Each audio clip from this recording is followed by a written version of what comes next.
warahmatullahi wabarakatuh. Indonesia merupakan negara dengan banyak keanekaragaman budaya, bahasa, ras, suku bangsa, agama, dan kebudayaan. Lantas, sudahkah kita yang merupakan bagian dari bangsa Indonesia mengenal adanya kebudayaan tersebut? Dan untuk kita yang beragama Islam, sudahkah memahami bahwa Islam dan kebudayaan di Indonesia melahirkan suatu akulturasi dari itu yang kemudian membentuk hal yang baru? Saya yakin pasti teman-teman semua belum sepenuhnya tahu dengan hal tersebut. Maka dari itu, Mata A2 hadir sebagai solusi untuk menjelaskan itu semua bersamaannya. Makanya jangan kemana-mana, terus bersama saya Rizka di Mata A2, mengupas kebudayaan Islam Indonesia tanpa batas.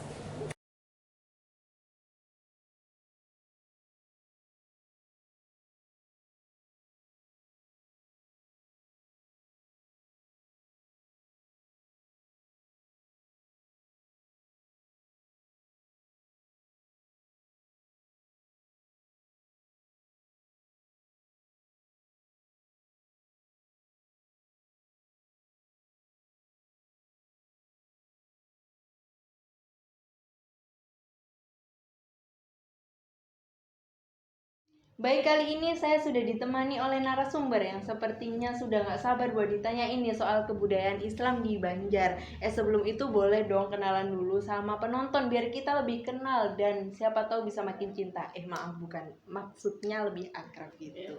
Jadi perkenalkan, nama saya Hilya Salsabila, bisa dipanggil Hilya. Perkenalkan, nama saya Faradiba, bisa dipanggil Diba. Perkenalkan, nama saya Wazil Kabir, bisa dipanggil Ujul. Halo Kak Hilya, halo Kak Diba, halo Kak Ujul. Saya ucapkan terima kasih loh udah mau nyempetin waktu buat main di studio Mata A2. Oke, kali ini kita akan bahas tentang Islam budaya lokal di daerah Banjar. Nah, menurut narasumber nih, awal mula Islam masuk di daerah Banjar ini seperti apa? Lalu perkembangannya di sana itu bagaimana? Bisa dong dijelasin? Ya, jadi awal mulanya masuknya agama Islam ke Banjar itu diawali dengan adanya kesepakatan di antara Pangeran Samudra dengan Sultan Demak. Jadi pada saat itu Pangeran Samudra tuh meminta bala bantuan kepada Sultan Demak untuk menaklukkan kerajaan Daha yang pada saat itu dipimpin oleh Pangeran Tumenggung. Nah, jadi untuk menyepakati persetujuan ini, Sultan Demak itu mengajukan sebuah syarat, yakni apabila Pangeran Samudra berhasil memenangkan perebutan wilayah ini, dia dan seluruh pengikutnya wajib masuk agama Islam. Nah, karena adanya tekad yang kuat dari Pangeran Samudra, ia langsung istilahnya tuh menyepakati kesepakatan tersebut untuk menaklukkan daerah Daha. Lalu pada akhirnya Pangeran Samudra bisa menaklukkan wilayah Daha dan beserta seluruh pengikutnya dia masuk ke agama Islam.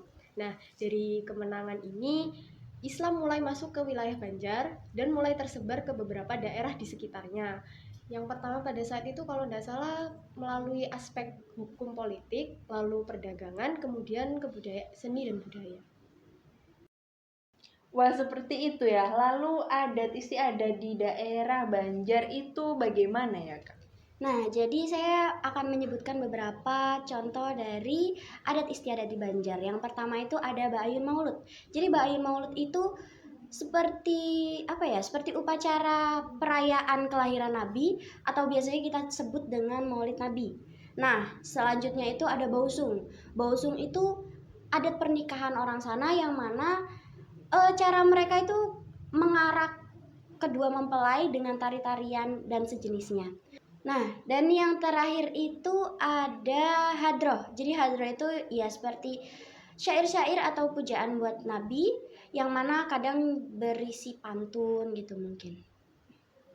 Oke Kak, lanjut soal pakaian adatnya nih. Jadi seperti apa sih pakaian adat yang ada di daerah Banjar ini? Daerah Banjar sendiri itu memiliki 6 pakaian adat. Yang pertama, baju taluk balanga. Baju taluk balanga itu bentuknya seperti kemeja biasa pada umumnya, tapi khasnya itu tidak mempunyai kerah. Nah, itu dipakai di adat-adat tertentu seperti pernikahan dan yang lainnya. Yang kedua ada jas tutup. Jas tutup itu sifatnya itu lebih formal. Ya bentuknya seperti jas pada umumnya. Seperti itu. Tetapi di lengan kanan dan kiri ditambahi dengan 3 buah kancing. 3 ada baju kurung basisit. Baju kurung basisit ini tidak mempunyai belah di bagian bawahnya, tetapi mempunyai ciri khas tersendiri. Baju kurung basisit ini ukuran bajunya itu semakin ke bawah itu semakin mengecil. Yang keempat ada salawar panjang. Salawar panjang itu merupakan pasangan baju dari taluk balanga, yang bentuknya itu seperti celana batik. Celana batiknya itu berukuran panjang sampai mata kaki. Yang kelima ada tapi. Tapi merupakan sarung seperti pada umumnya, melainkan berbentuk rok untuk pakaian adat perempuan. Yang kelima ada penutup kepala. Penutup kepalanya di sini mempunyai ciri khas yang khusus, yakni lebih rendah dari penutup kepala yang lain seperti kopiah pada umumnya, seperti itu. Kalau kita mengacu pada teori manifestasi kebudayaan yang merupakan karya dari Geert Hofstede, menurut narasumber nih, simbol dari corak budaya Islam Banjar nih apa aja ya? Jadi, dari rumah panggung ini, setiap bagian ornamen bangunannya, dia memiliki makna filosofis tersendiri. Di antaranya itu, kayak bagian atap, itu terdiri dari 5 sudut yang menjulang ke langit. Jadi, kayak bangunannya itu tinggi. Dengan makna, melambangkan rukun Islam yang ada 5, lalu sebagai pengakuan bahwa keesaan Allah Subhanahu wa Ta'ala. Lalu ada lagi untuk jumlah panjang, lebar, dan tinggi bangunannya itu berjumlah ganjil yang melambangkan sifat dan nama Allah yang berjumlah ganjil.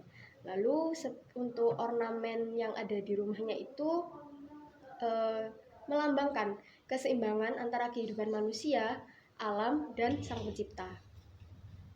Nah, setelah diketahui simbol dari corak budaya Islam Banjar ini, lantas siapa saja sih tokoh yang ada di balik itu atau tokoh yang bersangkutan?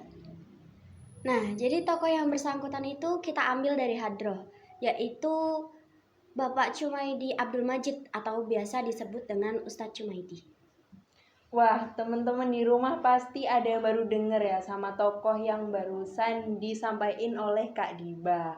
Nah, sekarang mungkin kita bisa bahas soal ritual atau acara keagamaan yang dilakukan masyarakat Banjar, Kak. Nah, jadi masyarakat Banjar itu biasanya melakukan upacara keagamaan tadi yang namanya Ba'ayun Maulud itu.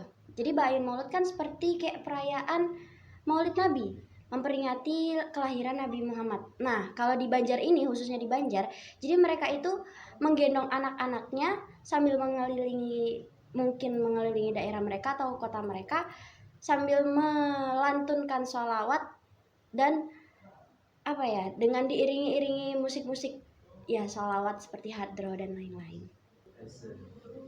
Oke, ini yang terakhir. Untuk nilai yang ada di balik simbol dan ritual keagamaan yang ada di daerah Banjar ini kira-kira seperti apa ya, Kak? Baik, ritual keagamaan yang ada di Banjar mempunyai nilai-nilai tersendiri. Seperti yang disebutkan oleh Mbak Diba tadi, mempunyai nilai-nilai keagamaan untuk memperingati hari lahirnya Nabi Muhammad, yaitu Maulid Nabi Muhammad SAW. Seperti itu. Ternyata nilai yang terkandung di balik simbol dan ritual itu bisa menjadi pembelajaran untuk kita semua ya, Kak. Apalagi ada pesan moral yang tersirat di sana. Nah, bagaimana nih teman-teman di rumah pasti sudah tahu kan mengenai Islam budaya lokal di Banjar yang udah dibahas tuntas oleh Kak Hilya, Kak Diba, dan juga Kak Ujul. Dan saya ucapkan terima kasih banyak untuk Kak Hilya, Kak Diba, dan Kak Ujul yang telah meluangkan waktunya untuk main di studio Mata A2. Sama-sama.